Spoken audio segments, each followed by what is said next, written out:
बिहार की आरा से एक हैरान करने वाली खबर सामने आया है, जहां एक प्रेमी युगल को आपत्तिजनक स्थिति में पकड़ा गया और फिर गांव की पंचायत ने जो फैसला लिया उसे सुनकर आप दंग रह जाएंगे। मामला बिहार के चरपोखरी थाना क्षेत्र के कोयल गांव का है। चंदा गांव के 24 वर्षीय दिलीप कुमार का कोयल गांव की 22 वर्षीय रानी से 2.5 साल से प्रेम प्रसंग चल रहा था। लेकिन ट्विस्ट तब आया जब रानी की शादी 27 फरवरी 2022 को दिलीप के मौसेरे भाई सोनू चौधरी से हो गई। हैरानी की बात, दिलीप ने इस शादी में न सिर्फ शिरकत की बल्कि जमकर डांस भी किया। शादी के बाद रानी अपने ससुराल में रहने लगी और दिलीप जो अपने ननिहाल डीलिया लख में रहता था वहां आता जाता रहा। लेकिन जल्द ही दिलीप और उसकी भाभी रानी की नजदीकियां बढ़ने लगी। जब सोनू घर पर नहीं होता, रानी दिलीप को बुला लेती।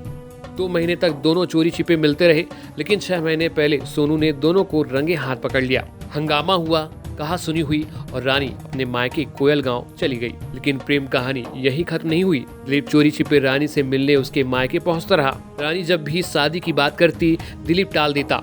मंगलवार को रानी के बुलाने पर दिलीप फिर उसके घर पहुंचा। दोनों कमरे में थे, तभी ग्रामीणों को भनक लगी। लाठी डंडे लेकर लोग रानी के घर पहुंचे, दरवाजा खुलवाया और दिलीप को धर दबोचा। इसके बाद गांव में पंचायत बैठी। दिलीप शादी से इनकार कर रहा था, बोला रानी को तलाक नहीं मिला है, मैं शादी कैसे करूं। लेकिन रानी के पति सोनू ने चौंकाने वाला बयान दिया। उसने कहा, मैं रानी को नहीं रखूंगा, अगर वो दिलीप के साथ खुश है तो मुझे कोई आपत्ति नहीं है। पंचायत में फौरन फैसला लिया कि दोनों की शादी करवा दी जाए। कोयल गांव के शिव मंदिर में हिंदू रीति रिवाज से रानी और दिलीप का विवाह करवाया गया। दिलीप फूट फूट कर रोया, लेकिन उसकी एक ना चली। शादी के बाद रानी को दिलीप के घर ससुराल विदा कर दिया गया और पंचायत ने एक रजामंदी पत्र भी सौंपा। लेकिन सवाल ये है, क्या पंचायत का यह फैसला सही था?